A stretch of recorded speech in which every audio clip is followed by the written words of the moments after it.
listat e hapura dhe partia e mbyllur, listat e mbyllura dhe partia e hapur. Këto të dyja kanë qenë linjat strategjike të këtij procesi. Çfarë do të thotë?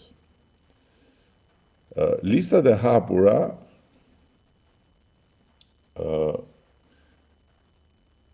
dhe partia e mbyllur do të thotë që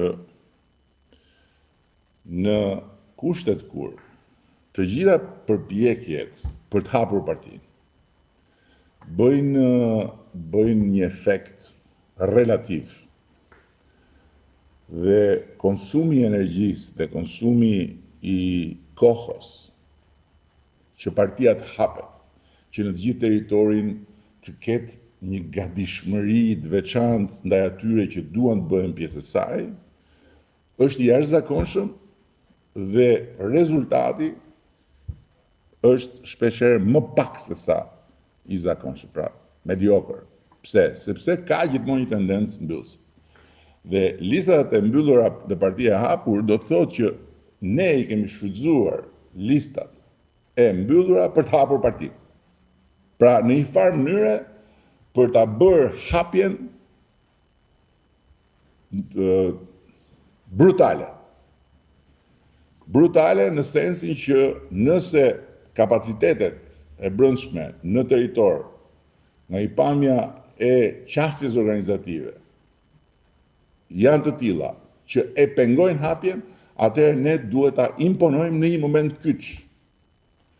Dhe ta imponojmë duke i dhënë mundësi të rinjve, duke i dhënë mundësi të rejave, që përndryshe nuk do hynin dot. Dhe këtu kam dy shembuj. Ka shumë shembuj, por kam marrë dy për Neo Malsoria, Mariana. Neo Malsoria unë e kam njohur sepse kam pasur ftuar në podcast. Ajo është një vajzë e cila ka lindur dhe shritur në një vend periferik në malsinë e Dukagjinit dhe vetë pa asnjë dorë, pa asnjë krah, pa asnjë mbështetje, vetë me guxim, me ambicje, ambicjen e ka të jashtëzakonshme, i lexohet në sy, ka marrë rrugët e botës dhe ka studiuar shkenca politike.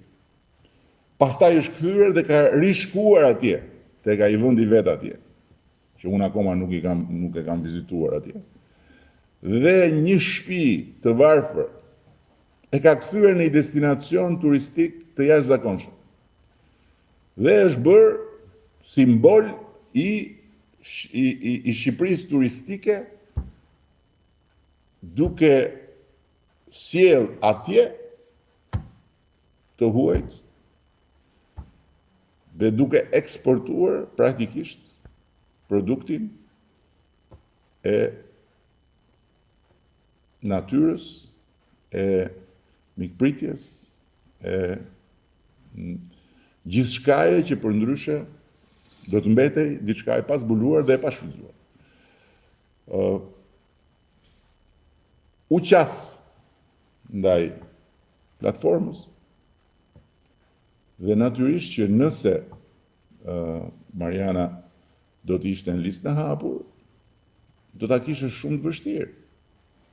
Ndërkohë që nëse në listën e mbyllur do të ishte dikush tjetër që ka një mandat, ka qenë aty, ka strukturat, ka aksesin, jo vetëm që do të ishte i sigurt, po nuk do të punonte për Marianën me zellin që do punoj për vetën e vet. Dhe këtu duhet përmend një person tjetër që më ka bërë shumë përshtypje dhe që e vlerësoj dhe më shumë sot, Edona Bilalin, e cila